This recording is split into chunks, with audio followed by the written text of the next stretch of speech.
Hello everyone, welcome to my channel. तो मैंने अपनी प्रीवियस वीडियो में आपको बताया था कि हिंदुस्तान टाइम्स ने एक आर्टिकल रिलीज़ किया है जिसमें सेंटर ने सुप्रीम कोर्ट के सामने एक एफिडेविट पेश किया है। अब एनटीए ने भी एक एफिडेविट जो है वो सुप्रीम कोर्ट में दिया है जिसमें कुछ पॉइंट्स जो हैं वो क्लेरिफाई किए हैं। सबसे पहले ये बोला गया कि only 2 cities are affected by this. सिर्फ पटना और गोधरा ही ऐसी सिटीज़ हैं जिनमें पेपर लीक की बात जो है वो हुई थी। इट मीन्स कि जितने भी बाकी सेंटर ऑल इंडिया में थे उन्होंने अपनी ऑनेस्टी के साथ जो है प्रॉपर वे में फंक्शनिंग की थी, लेकिन सिर्फ 2 सिटीज़ हमारे सामने आई है जहाँ पे ये पेपर लीक का मामला आया है, Patna and Godhra. Second point ये बोला गया है, चेक आउट द परफॉर्मेंस। जिन सिटीज़ में पेपर लीक का केस आया है वहाँ पे उन बच्चों की परफॉर्मेंस को एनालाइज किया जाए ताकि वहाँ से पता चल जाए कि क्या सच में ही वहाँ पे पेपर लीक हुआ है या नहीं हुआ है।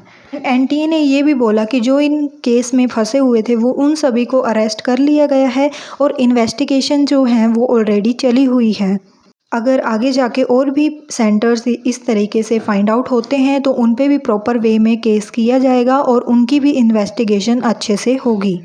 एनटीए ने अपनी सफाई में ये भी बोला कि हमने हर सेंटर को इंस्ट्रक्शन दी थी कि वेरिफिकेशन जो है वो प्रॉपर वे में होनी चाहिए। वहाँ पे उन बच्चों के आधार कार्ड फ़ोटोज़ को चेक किया जाए ताकि वहाँ पे कोई भी ऐसा केस ना हो।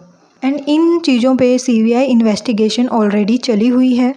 हर सेंटर को प्रोटोकॉल फॉलो करने के लिए कहा गया था।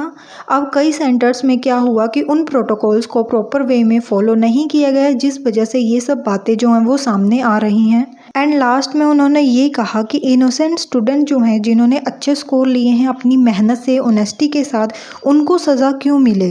अगर मान लीजिए रीनीट करवाया जाता है और वो इनोसेंट बच्चे जो हैं मार्क्स में कम रह जाते हैं, उनके मार्क्स जो हैं कम आते हैं, तो ये उनके साथ एक तरफ से अन्याय ही होना है। इसलिए इन बच्चों के बारे में भी थोड़ा सोचा जाए।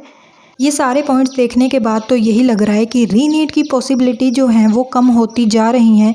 इसलिए बच्चों, आपने क्या करना है, अपनी स्टडी को कंटिन्यू रखना है। नीट 2024 के लिए तो हो गया जो होना था, लेकिन 2025 में आपने कड़ी मेहनत करके अच्छे मार्क्स लेने हैं, क्योंकि ये केस लग रहा है कि इस तरीके से या तो हेयरिंग आगे मिलती जाएंगी, क्योंकि रीनीट की पॉसिबिलिटी जो है दिन ब दिन कम होती जा रही हैं। अभी तक जितने भी बातें सामने आई हैं उससे यही पता चल रहा है कि रीनीट जो है वो नहीं होने वाला।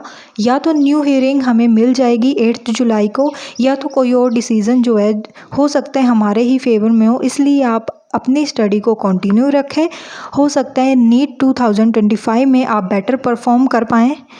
अगर कोई इसके रिगार्डिंग न्यू नोटिस या न्यू इन्फॉर्मेशन आती है तो मैं वीडियो के ज़रिए आपको ज़रूर बताऊंगी। Stay tuned for more information. Thank you so much. Bye bye.